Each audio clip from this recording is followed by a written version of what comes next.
Hello. I think we're going. Yep. So, I've been away, and I have a cold. So, the last few days, I got a whole load of pages I need to do things with, and you don't feel good, but your productivity doesn't change, and then you realize, oh, the stuff that you should just the final steps that you should just follow through are the ones that are the for whatever reason the things that you're too tired for now. So that's where I'm at. But we're getting there. So today, last few days, all I've felt like doing was just drawing. And I mean, I draw every day, but what I mean by that is, just allowing the pages to come, as opposed to really trying to structure it, to a certain bent. Like today is just having a go, and the last few days has been like that. So a couple days I posted this page. It's about somebody going for a well-deserved meal, and then the day after that. So this is drawn in pencil on a white piece of paper, and then I scanned it and I put it in the computer, and I put a blue background color on the panels, and then I went in with an eraser, sat down, and I just erased a bunch of the blue out to various degrees, and that's how I colored it. So I'm going to do something very similar today. But I'm doing it traditionally. So I'll show you what I mean in a second. Just show you this one too. This is yesterday's page, and it's Life in Another Part of the World. This is drawn with just, let me see if I can find the exact ones. This marker and an orange one, an orange pen, just same as this one, but it's got a chisel tip and brush tip and a fine art tip. And this is a brush tip Arteza. So these are just water-based bits of fun. And so that's how I did this one. But so 2 days ago, hi Susanna, welcome aboard. 2 days ago I did this, and today I started drawing this morning in Sharpie on this. And so what this is it's a nice big purple piece of cardstock, and I just started drawing with a couple of worn out Sharpie pens, and the bludgeon tip, it's got that rounded flat snubbed tip, but it's also got, and it's also somewhat dry. You can tell it's on its way out, as opposed to the clear point ones that as soon as you buy them and they've got that lovely point on them still, it's another stubby one. But, and as soon as you put your mark down, it's a solid black, Whereas when they start getting dry, this is the perfect time for really, in my opinion, drawing with them, because you can get all kinds of these different variations in tone. So as the marker's drying, the more you go over a spot is where you get your solid blacks, but you get all these gray values in the interim. So anyway, so I drew this page. I literally had just finished drawing this page as I'm home in the studio today. And so I started what I have here, and I only have little chisel tips and little bit ends of them. But what this is a solid white pencil crayon with a lacquer finish. So it's a solid lead with lacquer around it. And so I just put them in my Fancy Dan pencil holder. Hiya, Linda. Welcome aboard. Hiya, Tim. And so I'm going through now, and I'm adding, the second value to these pages. But the harder I press with these, the more solid white that area is. If I just generally keep a soft touch to it, it gives me a nice gray tone. And the more I play with the directions of the lines, it sort of tricks our eye into looking around, and thinking that these are planes on the face. So, so with that in mind, I started coloring in the image. Now, the way I drew this is I found a static image and, some photo stock thing. And as I was looking at the thumbnail, I just started having fun drawing and building up this composition of people getting clothes in a market on the other side of the world. And the suggestion for this page is, I have to look it up again, dreaming fantastic worlds. So what do I draw? I draw a rather mundane scene. Dreaming fantastic worlds might elicit the idea of all kinds of fantastic, science fiction environments and characters and rocket ships and giant monsters and, my take on it is the insights into, as this person's going about in his real world, his existence, as we get closer in the following panels and we back out of the, so I'm moving some of the characters around in the composition just to get the sense of life, right? And changing his expression slightly. He's sort of just, okay, that's good. Yeah, right, it's fine. And then, but at this point, there's a slight smile I try to get on his face, because the idea here is that this entire time, the dialogue specifically is about his dreaming. As he goes through the mundanity of his day-to-day life, he is thinking about the world around him. And I think that there things like that, opportunities like that, are absolutely awesome.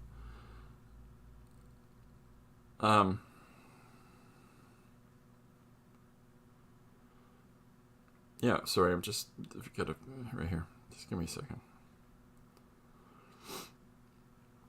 All right, so with that in mind, when I did the page 2 days ago of the couple going out for a well-deserved dinner, again, the suggestions of well-deserved dinner. Do I have them in a restaurant? No. I have them leaving home and leaving to go out for a well-deserved dinner, because my initial idea here is the opportunity to go out is often more exhilarating than the going out. The more that, especially the more that you're at home, the opportunity to go and do something can far outweigh the actual thing. And it's not to dismiss the event or dismiss the engagement or going out. But the reason that I did this page this way is because, a well-deserved dinner. And so the pride in the partner saying, my partner's just got a promotion. We're going out for a well-deserved dinner. Where they go doesn't matter, right? Where they go to eat is not going to be the same from me for you for the next one. And so the idea of the going out was what I wanted to accentuate on. So that's why this page. But this is drawn in pencil, digitally blue added to it, and then blue erased from it to give the whites. All right, so that's the process that I use for making that page. Whereas with this page, I've drawn in Sharpie, and so as I've drawn the image in Sharpie on this purple piece of nice thick cardstock, then when I apply the color to it, or I'm sorry, the white, instead of erasing off. Now I could erase off, by the way. You can take an eraser on some of these. Let's see if it'll work on this one. I'll do it on the opposite side.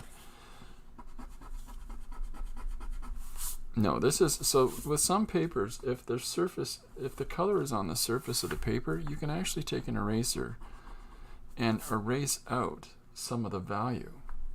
Instead of having to put white down, you can just erase off the color. This is a really nice piece of cardstock. I remember we bought, I think, 4 pieces, 4 colors.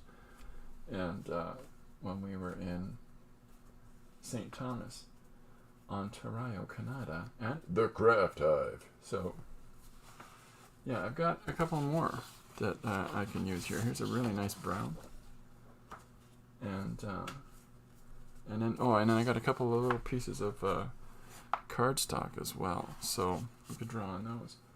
Now the cardstock, I can't. If I'm gonna show you, it's gonna wreck the thing. Anyways, you can erase if you're using cardstock that is for framing, you can erase the color off the surface of that. So when you buy cardstock at an art supply store, in order to do, trim to have borders around your compositions while you're exhibiting your artwork in a frame or whatever, if you buy this stuff, and it's usually got that hard white background, this is the stuff that you can erase. So rather than using a white pencil, you can use that method as well. However, what I'm doing now is that I'm taking these solid lead pencils, and I'm going in now, and I'm putting in the white value here. Now, there's, of course, the great Christopher debate as usual of, do I come in and pop the whites? Like, do I come in and enhance the whites a little bit? Or do I let the pencil do the talking? So, we'll readdress that in a minute. But in the meantime, so I just want to fill in this space here. So when the drying Sharpies are, when you first start using them, you can get crisp black lines, but the more you start drawing with this, because it's dying, it starts to gradate out. So that's how you're able to get some of these colors like this. This feels like pencil, and it's Sharpie. Oh, that's sharp. So yeah, so here's our guy. Here's our composition. The reason that I drew the three different expressions of him, and I went in with the white first, and I went, you know what? This could help some people that might want to try this. The reason that I did him first is because he's the recurring element. Now, there's a secondary recurring individual, and that's this lady here. She's also here pointing down, and then here she is going, give me some money, I don't know what she's saying, but that's the only other recurring person, but she's in such the distance in this first panel that when she does appear in the second, I have far more license on what she looks like, as opposed to the small increased focus on our main, and the fact that I wanted to try to get across a couple of different feelings as he's looking at what he's looking at. Try to get a little subtle, hey now, happy, into this one, as opposed to the kind of an expression on that one. And so you can take a single reference piece, like a single reference image, and you can expand on that. It's just allow yourself to think about how our faces express things and stuff like that. And I've shown before, and I've utilized before on the stream, books like Mark Simon's Facial Expressions. So, and all it is just pictures and pictures of people mugging it up, doing some panto. And there's a great help in that. So anyhow, so I thought I can do one or two things, and I'll let whoever's, if anybody's watching the stream right now, I'll let you pick which one you'd rather. But I can start coloring in the whites for today's page here and start building up the remainder of this composition. And so I don't have a resource image I'm working for at this point. I've drawn it out. I got the idea of where it is. So you should have in your head this whole thing now, because you've drawn it out. So you've thought and you've studied about the different characters as you're putting them down, and the different dimensions to them, and the distance of these guys in the foreground from these characters in the background. You've thought about all those things. So you shouldn't have to continue looking at whatever your reference is, because it's just reference. You're not a photocopier. You're not a photocopier. Anyways, so yeah. So I'm just making some marks here on this thing, or we can do another page this way with a Sharpie if people are interested in seeing how you can really play with a Sharpie to get all kinds of, gray tones in there. So anybody, if you have a thought on that, just let me know in the comments. Otherwise, I'm just going to keep coloring in this picture. So I'm thinking about where the surface is and how the light is hitting it directly, and what I'm not drawing are the spaces where I'm leaving for the shadow. So I'll put the white down, and I'll start drawing in our character into the composition, or start drawing in the color on our character in the composition. The spaces that I'm leaving out, like here, and I'll zoom a little bit if this helps. So the spaces that you leave out when you've got this colored surface to work from, when they come through, that's really where you add the intermediate value back into the composition, because everything starts in this intermediate thing. We put the black down, line art down, and we draw the composition in. And then so we're coming in with the white. So there's you've already got your shades down. We're putting our tints in now. But the main color, when it comes through that, it's like it's sort of it's the third value. It's strange. I'm trying to explain that while it's ever present, while it's already there to begin with, when you start covering it up with the black and then the white, the parts that you leave visible are the ones that really sell the picture to have dimension. So I'm coming in lightly here, thinking about how fabric bunches and folds, and at the same time I'm thinking about the form and the lines that I didn't put in that I'm now leaving out. So I'm still putting my marks down without a lot of pressure. And because when I do come in with pressure, like this, right, it should become much more chunky and white. And so I don't know that it's picking up very well here, but this with these pencils, they're really great, and they're really soft, and they're really fun to use, but they don't have the kick of like a Prismacolor or something. If I was to do the same thing with a Prismacolor, the white would just jump. But I'm using these suckers because I can. And so now I'm going to put in his fingers, and it really is just kind of coloring. You're coloring. You're taking your own drawing where you've put a lot of thought into it, and you've come up with the composition, and you've come up with, all of the form. Oh, Linda's on the road. Drive safe, Linda. Drive safe. But now you're just coming in with a white pencil, and adding that value to it. So something to consider. Just start with a colored piece of paper and start drawing in black on it, and so something where you can see the black Sharpie marker, so that when you come in afterwards with the white,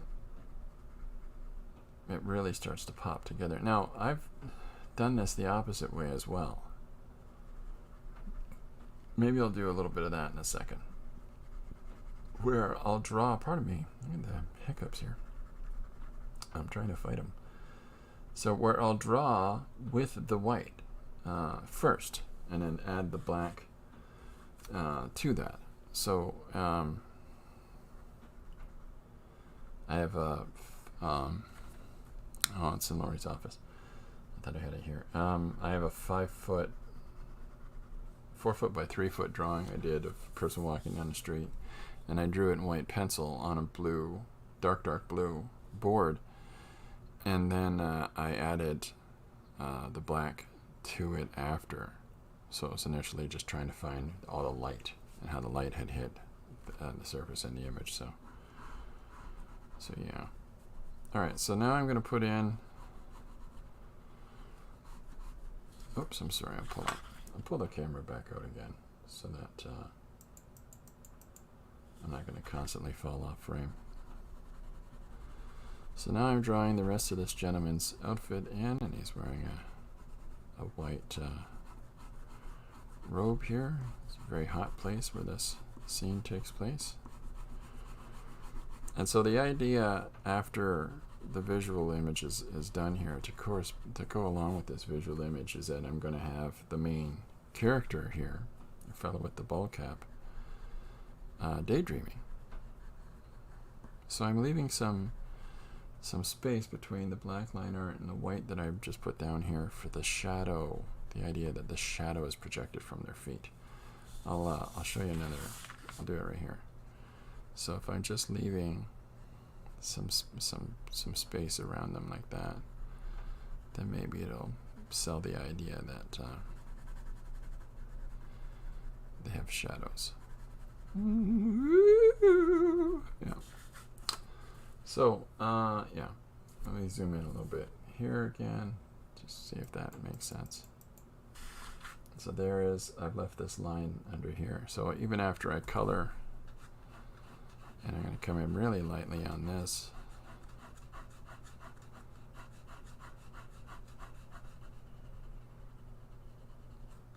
so even after I put in these whites, ideally that should make sense as a shadow in the long run here.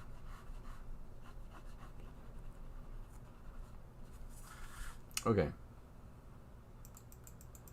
So it's basically just, like I said, it's just sort of filling in your picture. It's just filling in all the details that you'd planned on as you were going. Now, this is a really blunt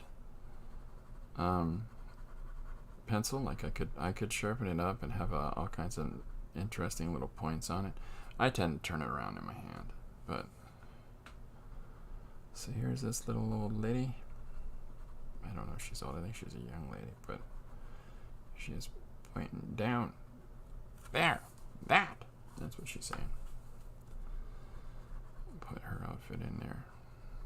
So the only thing that I would do to really with enhancement, like adding a white jelly roll pen or a Posca, you know, some kind of fine point white value, is that I want to pop him out, but sometimes that's a little too easy.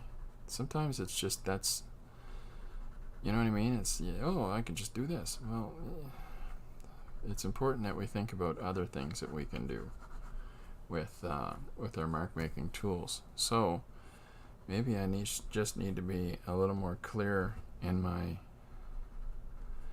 marks that I put down around him and really build up on the solidity of this character as opposed to the characters that are surrounding him.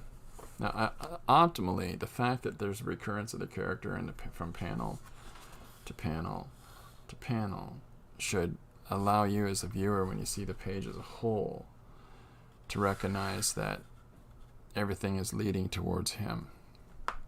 You know, the idea is your eyes to be drawn this way, your eyes to be drawn this way, like this way here, and diagonally that way. These lines are just flat and horizontal, but this guy's shoulders do a little bit of a mandingo over there. So hopefully people will recognize who the principal character is in this. But so it's literally just taking a drawing tool and just filling in these colors. And if you want to apply directional movement to things and the way that you stroke the surface with the pencil, if you want to, you know, give texture in how you make your marks, there's all these opportunities available to you to explore those avenues as you're putting this drawing together.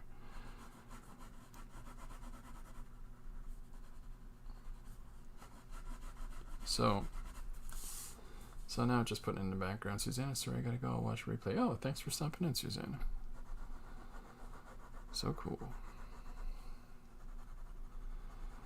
So yeah, so I'm just putting more of this background in like this. So it's the same kind of drawing that I did 2 days ago. The difference being is that in this approach, it's more traditional, and I'm not subtracting the value of the color, the flat blue that was down in the digital image. I'm not subtracting that away. I'm putting the white down on this surface. So here is a couple of things that you can see. I'll pop it in a little closer. So I'm doing the same thing again, where I'm leaving these areas out to let that color, that shadow come through here. Just playing with shapes and colors, and the light source is kind of cockamamie, but that's okay. It's just something to keep the eye moving around, right? Keep it interesting. It's, we're not necessarily going for realism. We're going for our storytelling. So the image should work for us to serve our purpose, not so much for us to worry about the image being perfect or anything like that. So you can see how there's something coming together for the background now. So one of the ways that I can try to separate him out from the area around him is try to really push difference in values around him so that some of these things really pop through. And they're either muted down further or really pushed and enhanced up. So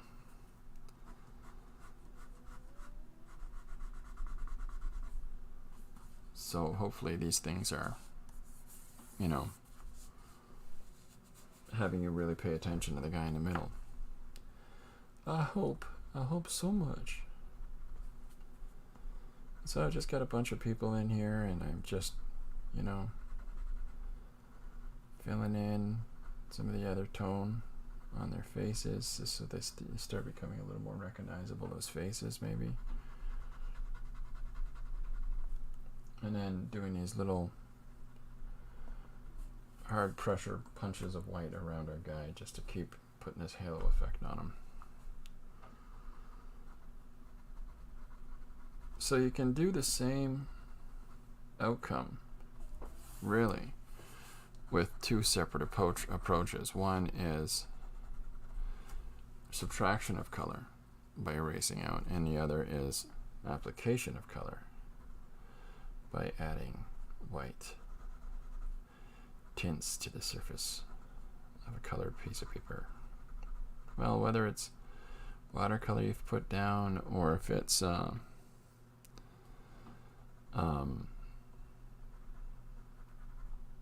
it's already pre-colored paper, or if you've, I don't know, put a jelly plated image or stained it, or do a little bit of slap and drag, all kinds of different approaches to it. But whatever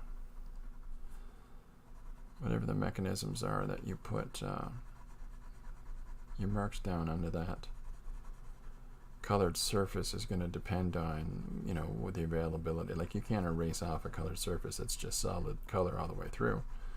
But you can apply the white to that, or if it's the other kind of paper I showed you can erase that out. But so I've added some little ephemera up in the background just because it doesn't matter, but it can just add a little bit of energy to the overall image. Sorry, I'm off panel. I don't know if these are people up here or not. I don't care. I just put these parts in so that it just adds some more life to the area around it. What's happening with our main character here. So, and then I put a couple of fun little value shifts inside of here as well, just to keep the eye guessing, just to keep it, someone moving their eye around the whole of the composition. They're going to look in. This means nothing. It has no deeper resonance to it, but the whole of the image is just this balcony in the background. But, you know, have some fun with it. Again, I'm leaving a little space there. And I'm lightening down the application. So this is a raised surface. And then this is, you know, things going off in the shadow.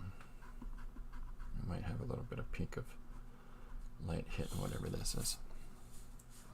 So it's just, it gives, you know, it gives more volume to things.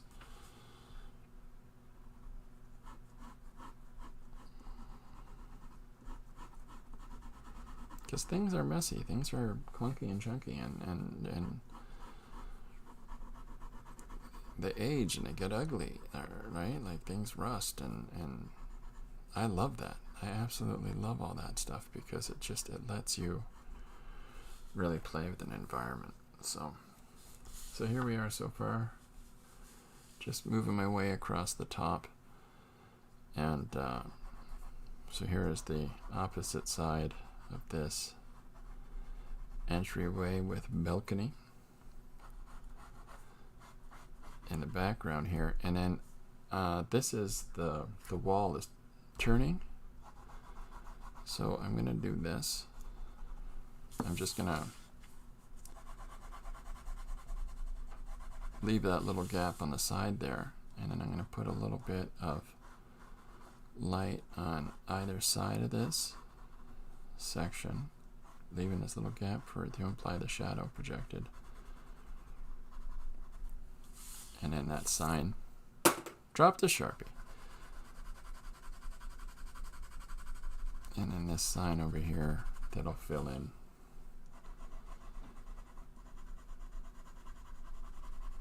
I'll just leave it like that for a minute.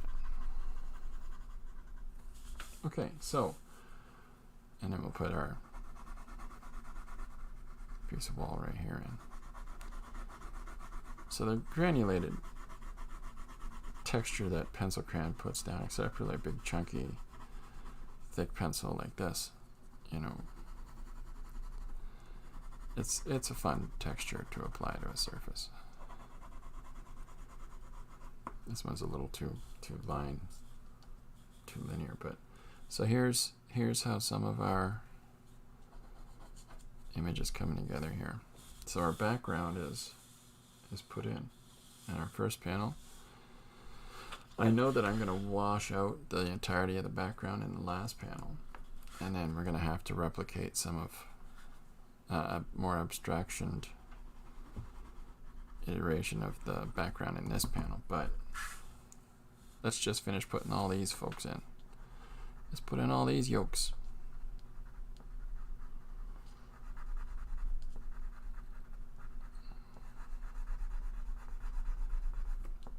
So I've got a few different people running about here.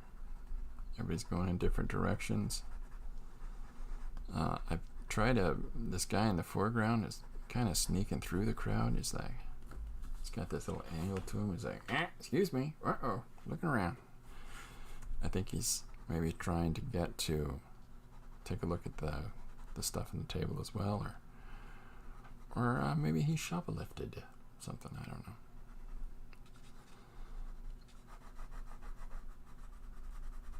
Point is, just kind of try to make him interesting a little bit there.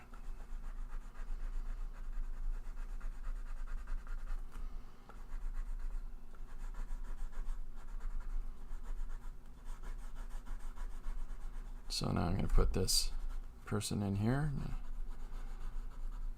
fancy outfit, and then let's give a little bit of character to his face. So let's think about the structure of his forehead here.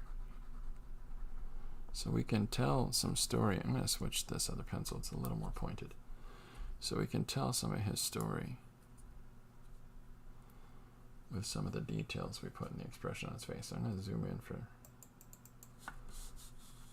this fella here. Okay, so we give him a nose. He's already got a nose, Chris.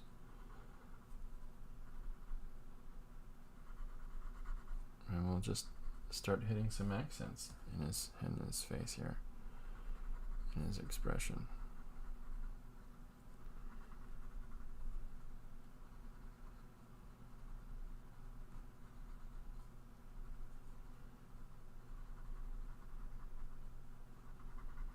So we're just adding a little bit of detail in there,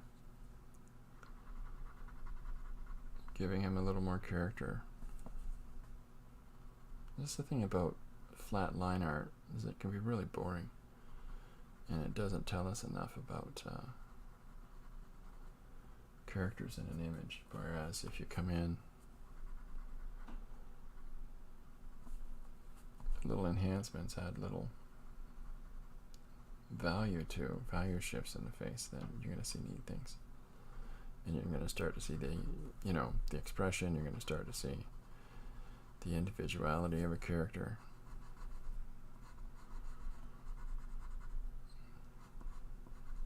So I'm going to put him in a white shirt and make him peek through here.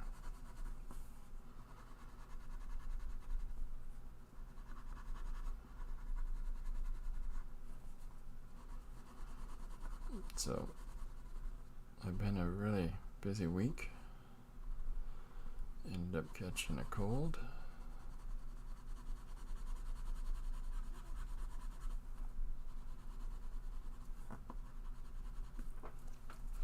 That's all right. It's a good by Corbin, because it makes me hang around with Corbin more. Okay, so we've got some of the features in his face popping through more here. So now I'm just going to come through and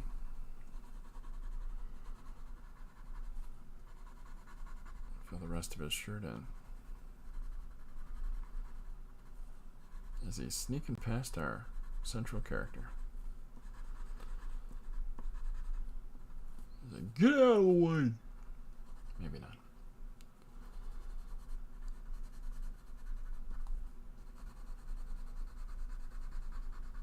So again, drawing from this one image and then trying to build a narrative and shift characters around a little bit from panel to panel is it's fun. It's just drawing and finding the story in the drawings.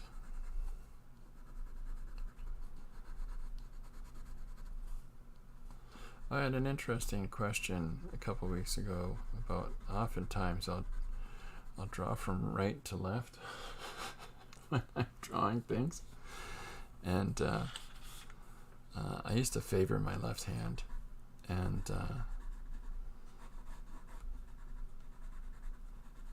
until I had a problem with my hands, and then did physio, and now I favor my right, but there's a whole bunch of random things that I do, like oftentimes I'll do things from the right to the left as opposed to the left to the right.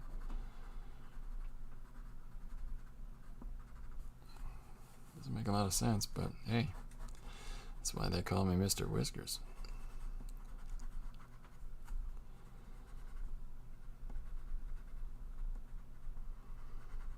Uh-oh.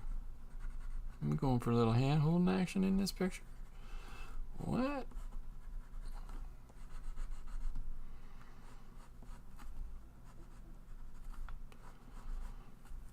Okay, so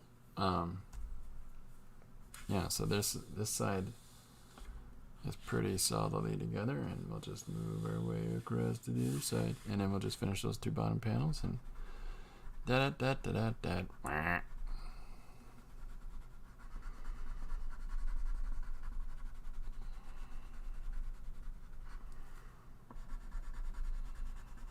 So if you're just joining us late, I drew a page 2 days ago where I drew it in pencil, and then I put a blue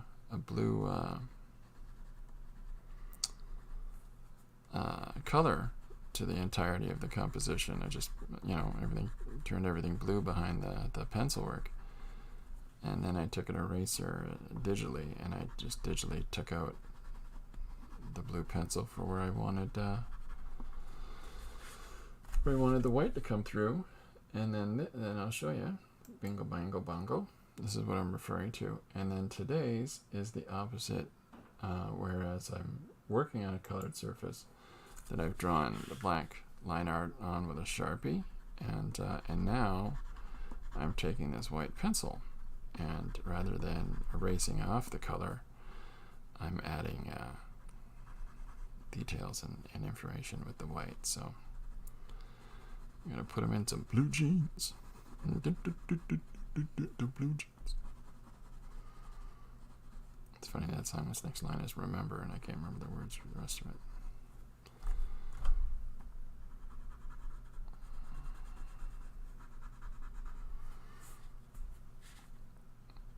David Bowie song I'm thinking of.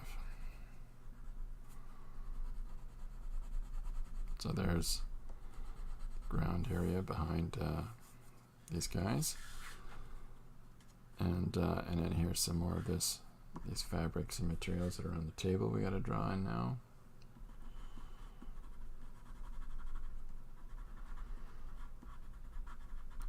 So I'll just finish this color process, and then I'll go in and do all the digital stuff after, which is just adding text, right? Adding the story to it about dreaming of fantastic worlds, and that comes from Gerald W.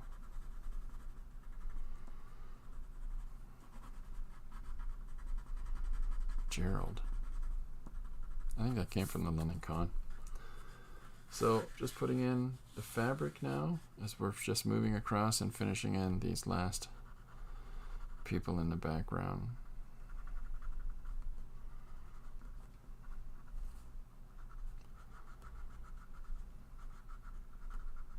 I'll put his hat in.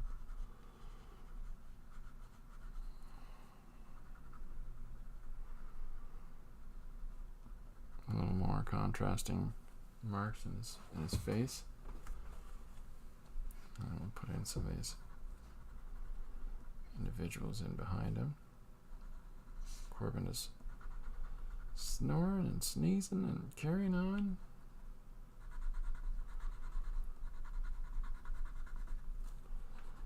Oh, we're gonna draw this lady's purse in.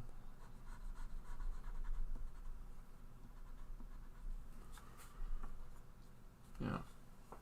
So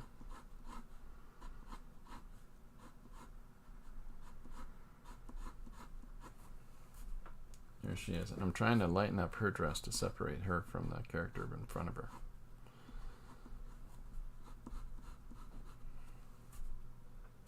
So hopefully that makes sense to the reader a little more clearly. They are not the same person. And then we're putting in this young man. His elbows.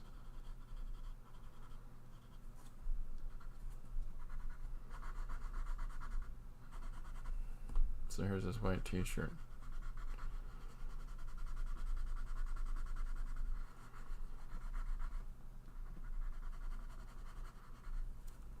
Just playing with the values in the shirt.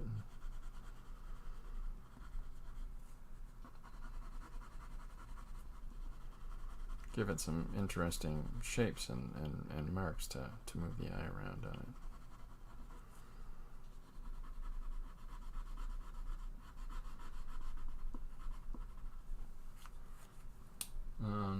Yeah, if anyone has any questions, or if anybody has a one-page story suggestion they want to put forward, please always feel free to do so in the chats or the comments, and I'll take a suggestion like today's dreaming of fantastic worlds, and I'll draw a mundane scene in a street market. But the whole point of it is it's a fusion of art and story and words and pictures, right? And so we can take this setting and focus on a character and delve not so much in the setting as we're delving in the character's imagination. Linda says, I'm glad you're doing this today. I need to draw a crowd. Oh, cool. So we can take a mundane setting and we can add something to it so that it serves our purpose. And if that isn't visually, then we can do it textually. Oh, Linda's drawn a crowd scene at a train station. Awesome.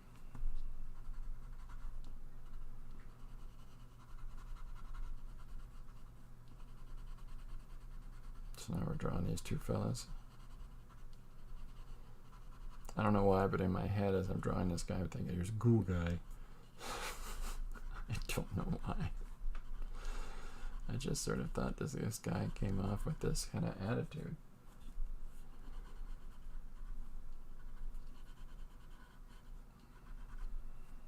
A little hand on the hip here.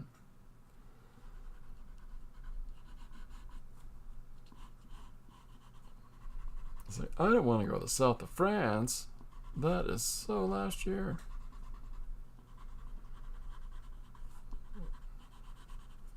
So I put some folds in his legs here, and I'm going to raise his knee.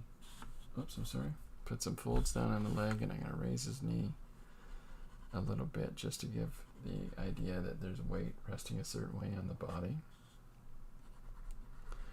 And we're going to come in with some of these details on his friends. He's also wearing jeans. Not blue jeans. Anyways. You make my blue jeans blue. Until I feel like.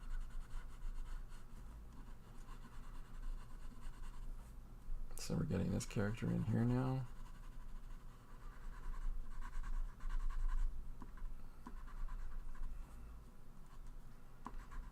Putting a little bit more of this values in this fabric in the foreground. Just to try to poke that away from the characters in behind.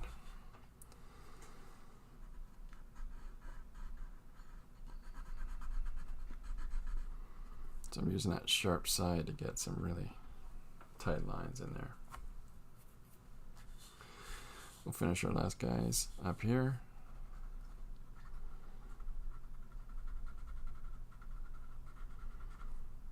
Put this guy's hair in. So I'm thinking of all these different shapes and all these different surfaces as I'm drawing.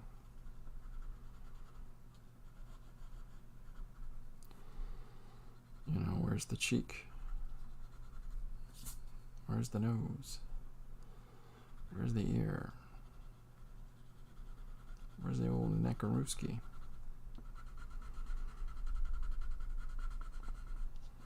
Neckarooski. Huh? It's the name of next now.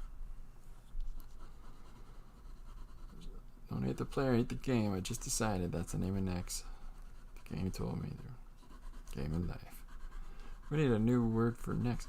Watching a show last night, British cops and female cops and you know, their work-life balance. And anyways, one of the ladies leaves notes for her daughters on the fridge for meals and schedule times and all that stuff. And whenever the one daughter agrees with something, she writes "peng," and the mother says, which apparently means fab now.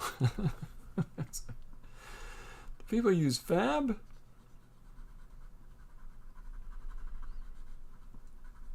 Maybe it's a British thing, I don't know.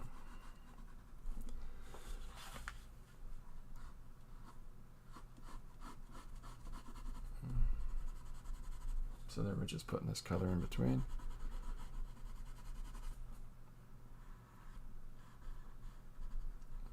Separating those legs.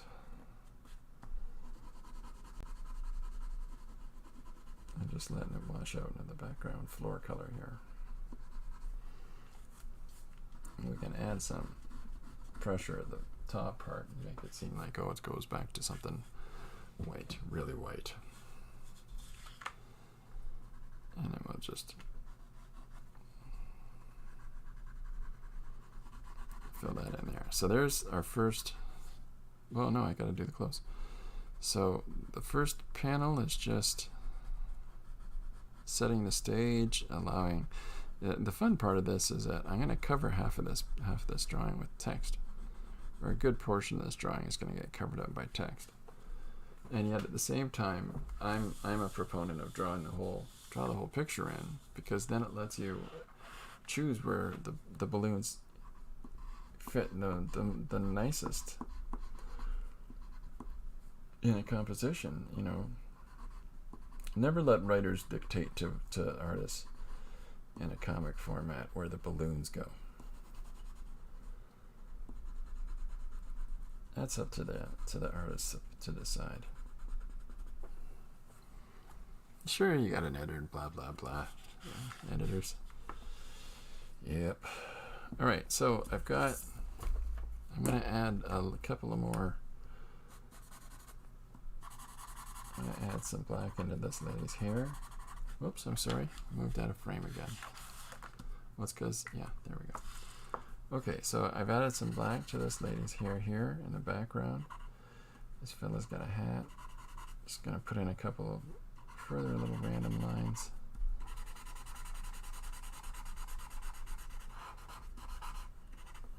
All right. So this is rather, more abstract, this panel. The only thing that's really needs any kind of clarity to it at all is a little more detail in this lady's face. Just to try to put it through in her emotion. Put it through her emotion a little bit more this way. But the whole area is just kind of washed out because we're focusing more on him now. And in the third panel, the whole area, the background's just washed right out completely because we're only talking about where his mind drifts and wanders as he's dreaming of fantastic worlds.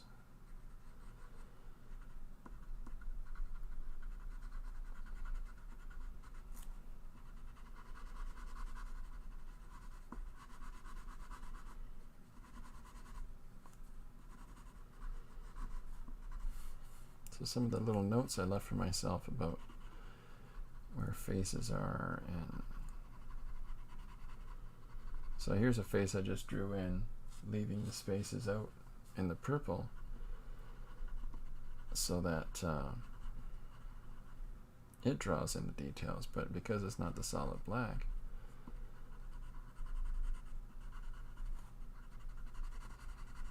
it sort of pushes it back a little bit from his face here.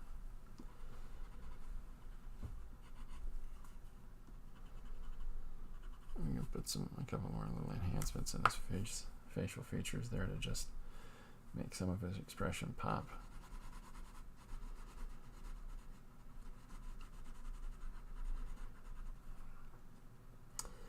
Or is that a cool thing today where all these organizations are putting together trees and presents for kids that, aren't very well. Give them a chance for the little happy end of the year celebration that people are getting caught up in already. Give them a chance to have that now, because he may not have that chance when.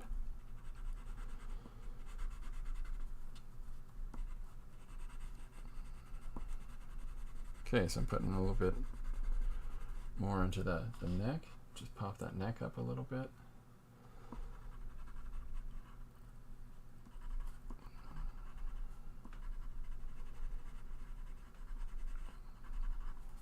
I don't know why, but I think this guy kind of looks like Billy Joel.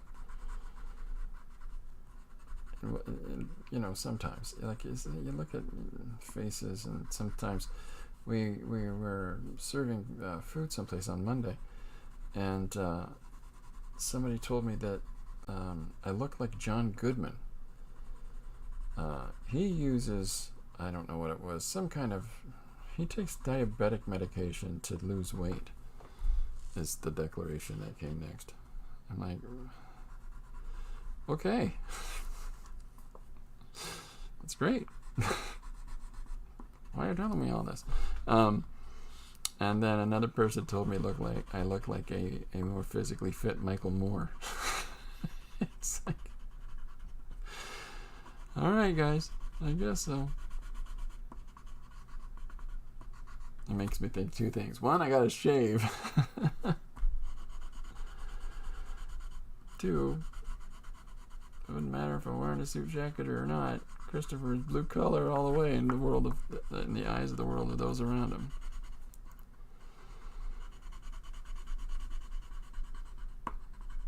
Okay, so there's our second panel, and I've left out, you know, the background doesn't matter as much as our foreground character, right? Like, that's why there's more detail here than there is there. And then this one's pretty basic and straightforward, and that's just solid white. Solid white around them, because this is the canvas of his mind, and he is off and about to populate it with wonderful things in his dreams. Even if it's daydreaming. Daydreaming's important, folks. Unplug your kids from their doodads and let them daydream.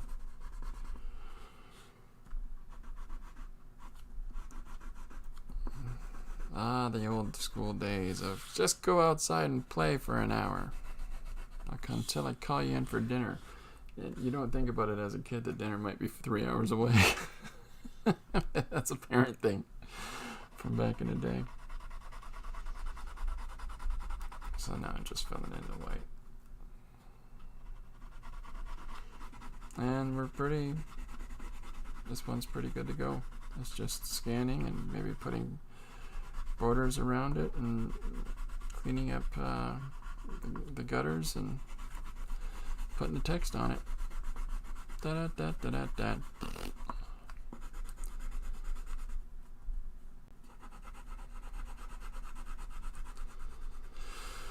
So there's the whole page. Okay, so here's our first panel. I can't quite get it on camera frame today just because my one camera is fritzing. So here's our first panel. Okay, and then on the same page we go down, there's our second panel. Now optimally, the angle of the clothing hopefully draws the eye this way. Oh, it's the same angle. And then there's our last panel. So and this is just a skip from there to there. So there's the first thing. Now,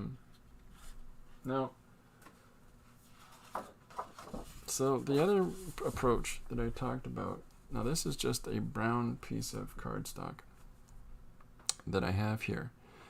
And the other approach that I talked about is not just drawing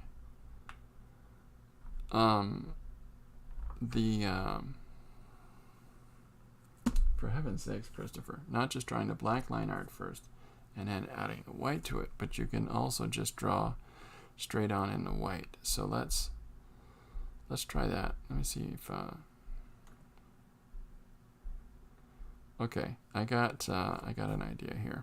I'm gonna sharpen one of these pencils, so well, let's see if I got enough pencil left to sharpen.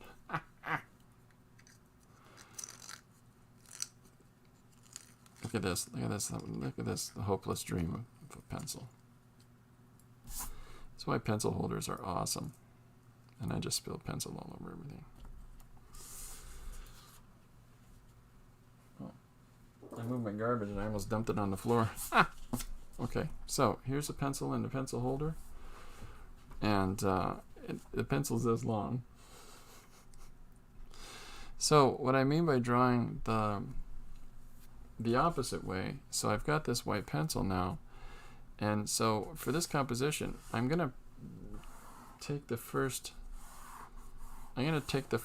sixth of the whole page. If we divide this page down the middle, and then 1, 2, 3 boxes, 1, 2, 3 boxes down below. So in this first panel, if I'm drawing with the white, I'll move it over here and I'll zoom the camera a little bit more. Okay? So if I'm drawing with the white, what I'm doing is that I'm lightly applying the pencil down first. And sometimes it's just nice to draw, folks. Okay? And I'm starting to leave out the areas for where the shadows are. Okay? So I'm coming back in here, putting some marks down for the back, and so I'm working up the whole of the figure this way. I'm drawing from the volume. I'm not drawing by line. I'm drawing by the form itself, and considering that as I go along. And in a moment, I'm going to come through And I'm going to add in the nice little bright spots that raise up the body a little bit. So I'm not using any black here yet. I'm just using the color of the cardstock as the negative value of the black line art, basically. Now I'm going to try something cheeky. Let's see if this works. I'm drawing part of the sleeve slightly lighter than the other so that I can maybe imply that it's a stripe of some kind on the sleeve. And then I'll come in again and I'll lighten it up. So now I'm going to come through in this upper body where the shirt is here, and I'm going to press down a little more with the pencil and add in these brighter contrast areas where there's more light being picked up by the clothing. So hopefully this now makes our character have a little bit more form in their body here. So this is where we can start getting into the folds. Linda's going to draw a crowd at the train station. That can be that can be a complex drawing, because some train stations, they get full of people. If I get on a train here in London, you know, it's 25 people maybe. And then you get off the train in Toronto at Union Station and there's just hundreds of people around you. And you're like, what? I'm here now. Yeah, so.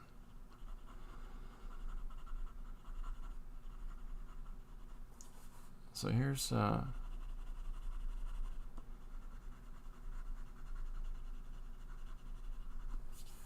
guy coming through now with his shirt. And so the idea that I'm for this image is that I'm drawing a young couple walking together. I've gotten caught up in a shirt. Alright, so I'm gonna do this, and I'm gonna do something that is kind of goofy, but it makes sense in the long run when drawing with white on a dark surface, is that I'm going to draw the outline of his head, because we're working in reverse. I'm just figuring out the items that are around his head, and I'm drawing those in. I'm going to come back to this part of the composition, but by drawing in these things, it sort of gives you the sense of, here's where his hair is. But it doesn't make any sense right now.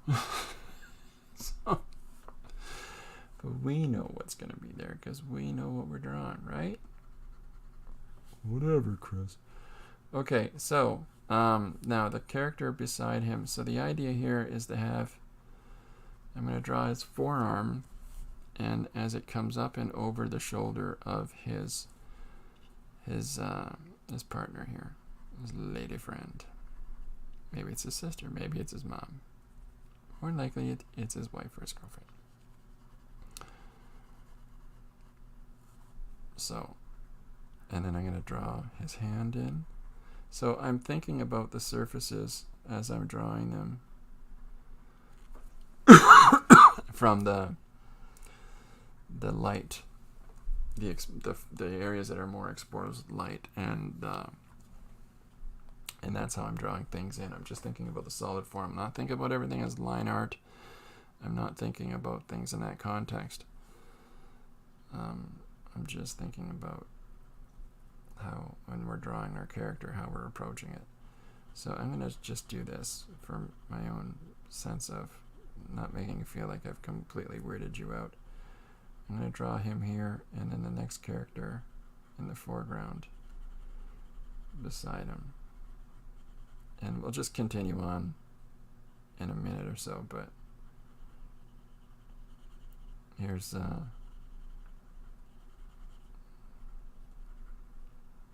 Here's where some of that drawing is going, just so it doesn't seem so completely bonkers, the shape of his head right now.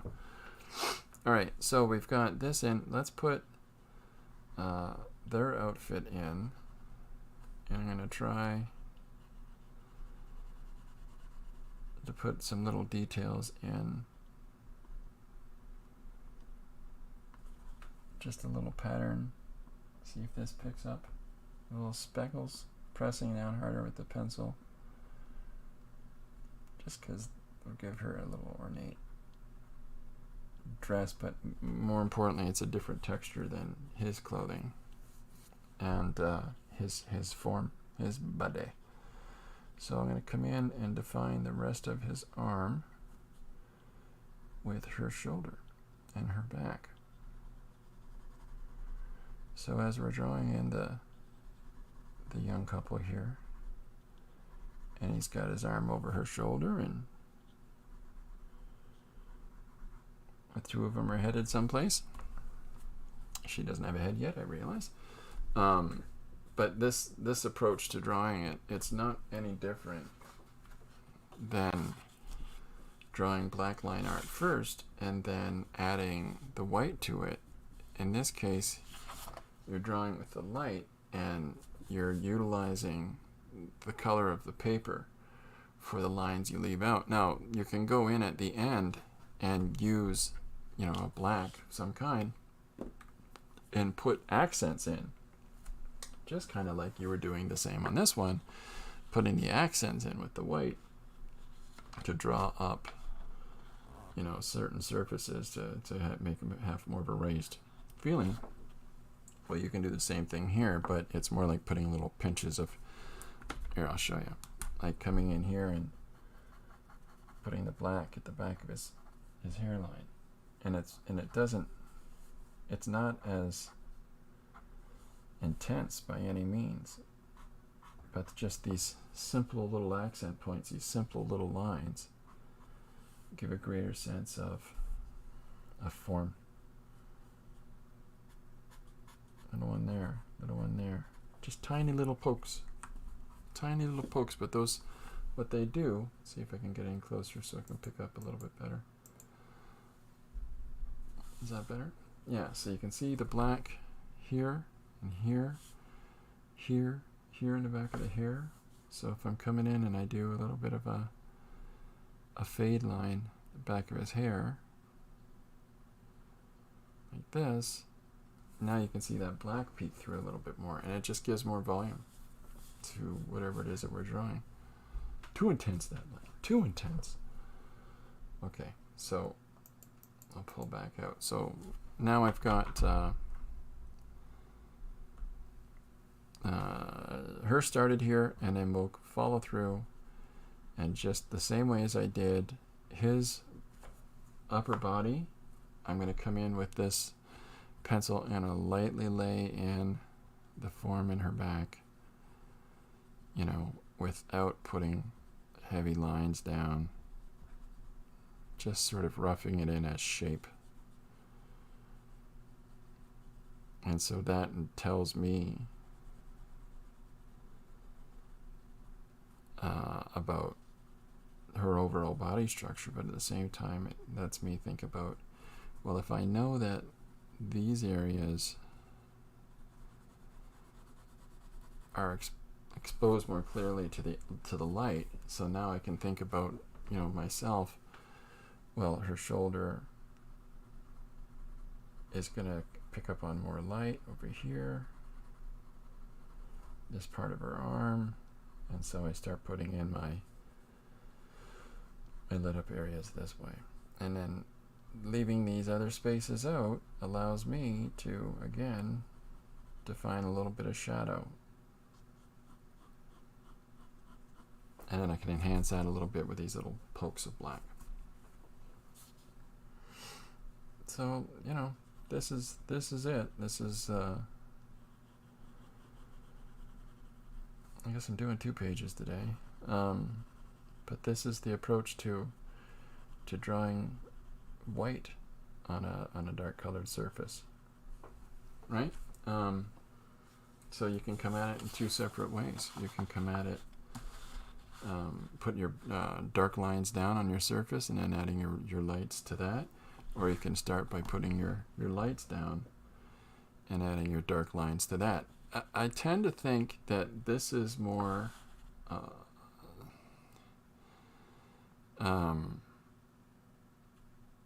cartoonish. I don't want to use the word cartoonish. This is more just line drawing, and then this has far more subtlety to it. I find that you end up getting a little more dimension to your drawings. I kind of like that, you know, but I realize that it takes a little bit of thinking, thinking here to get this happening. But it's doable. Everything's doable. So here's our guy. There's his t-shirt and his hips, and then we're gonna put the remainder of our young ladies form in here as well, so that there's the young couple as they're walking together.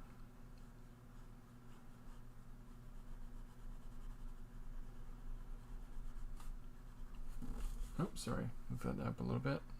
So here she is here. Here she is, isn't she wonderful? Oh, sorry, I'll do her side of her face and her ear here, and then she's going to have less neck exposed, but in the finished image she's going to have her hair up like so. So I'm just going to draw that line right there for just like a holding pattern as I did up here with him, and when we fill in the image around them. Okay, that's if there are any questions that anybody has, let me know. I'll keep going. And I'm going to draw different lines on this person in behind the couple. Well, he's actually in front of the couple in the scene, but just interesting textures just to sort of differentiate their gear from our people's gear.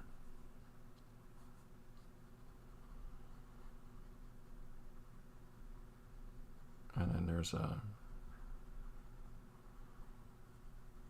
so I'm going to come in with the black in a second because I've left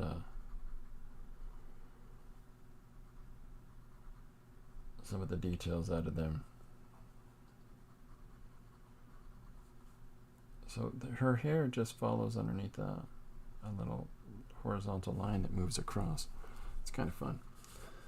All right, so here's our first part of the page overall. So I'm filling in this first panel, and if I divided this page into 6 equal rectangular shapes, that's the size of this story. And so, yeah, there we are drawing our young couple. Now, you can take a softer pencil. Let me see if I have one. Directly in front of me. Oh, come on, pencil.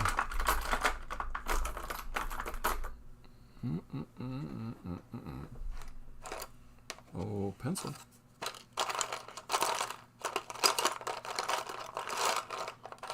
Got a jelly pen. I don't know if I'm going to use a jelly pen though. Corinne, do you have any pencils there?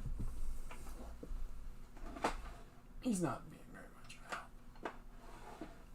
Oh, yeah. Big stretch. Okay. We're going to open a new one. Hey, I found the end. Oh, it's ridiculous. Okay. So I've got, there we are, the old guns. I got a whole box of these. Color whites, because they are lovely. Okay, so I've got this nice, really nice, creamy, soft white pen available now. So, white pencil, sorry. So when I come in and make my marks, you can see the difference of how much the Prismacolor stands out as like a really clean white value.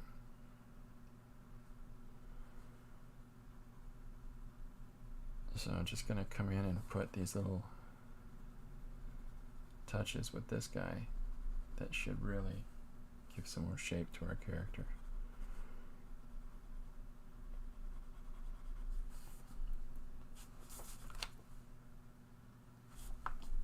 Yeah, see, my hand has to be in frame for it not to wash out. Sorry for that. And then, and we'll do the same with her. Is that we'll put some of these interesting little dooley-doo patterns there in her dress. And then we'll come through here and we'll add a little more definition into his hands as he's leaning these over her shoulder. So, yeah. And then we'll come back in here with some of these little details in her shoulder. And so, you know, you can get complex with the marks that you put down, even though you're using really limited tools.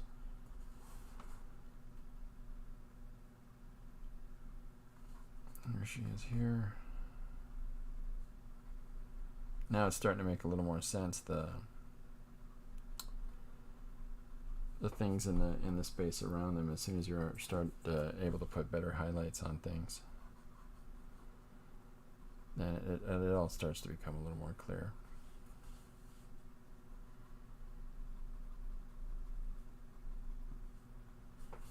So yeah, so there's our next page started.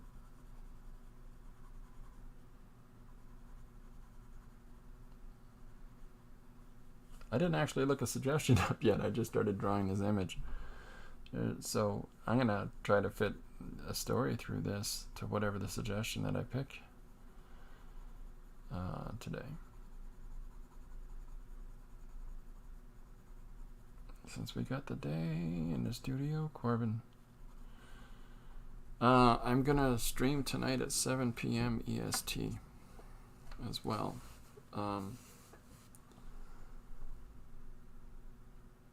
It's Thursday nights. Thursday night, fun. Fun, fun, fun.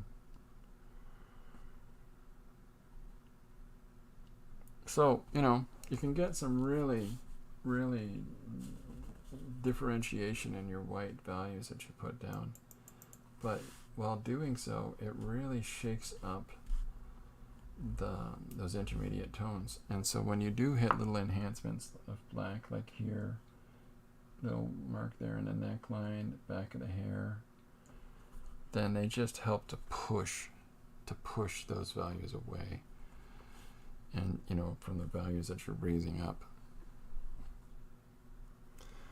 I'm going to do some yakking about writing, I think, tonight. We're going to talk about story writing and how to go about structuring some of that. And I'll finish this maybe while we're talking, maybe, we'll see. But, yeah, story writing. And how to go about writing comics and allowing yourself to tapping into your intuition and your mindset so that you can just allow yourself to freeform create. And sometimes a lot of these how-to books, they give you this list of instructions, step-by-step things that you have to do.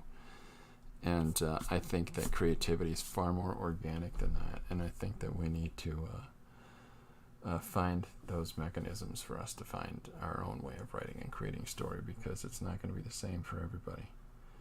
And if you've got somebody who says, you write the story, and then it gets edited, and then, you know, you might be killing the next, you know, Salinger, Vonnegut, whatever. Anne McCaffrey. I'm just trying to think of names of writers. So there we go. So there's our next panel started, our next page started, and then there's the page that I just finished. I'm going to get scanned and put into the computer. And I don't think I posted a page yet today, so we'll finish this and do that. Yeah. All right, folks, this has been fun. I hope you've had fun. Try these methods out. Just draw with a Sharpie and a pencil. And I said in this description for this video, maybe more whites. And what I was referring to is things like, you know, you can use ink, acrylic ink, or watercolor. You can use jelly roll pencils. You can use Prisma, paint markers. There's so many different applications of things that you can do in. Even for Denisuke, I love their pens, and I've talked about these a number of times. They're my favorite drawing pen or inking pen. They came out with a white. And, ooh, that's exciting business. So, you know, you can do some really fun and interesting things with these. So I may yet apply these different white mark making tools to our second page today. So stay tuned. Yeah, thanks very much, everybody. Thank you to Linda, the moderator with the mostest, and to everybody who stopped by and for a little visit. And tell all your friends about some of this jazz. I'm going to continue to keep, you know, throwing down more of the lesson stuff as well as we go, so that it helps people understand the elements of design and the principles in art and shape and the three-dimensional forms and structuring story and structuring page layouts and stuff like that. I've been getting some nice emails from people that, you know, are enjoying that, so I appreciate that feedback very much. And I'll do some more of it. But yeah, if you got anything, any comments or any things that you would like for me to talk about from whatever my experience or perspective is, just put it in the comments, and we'll give it a go. All right, 7 p.m. EST tonight. Hope to see you then. Bye for now, everybody. Go draw something.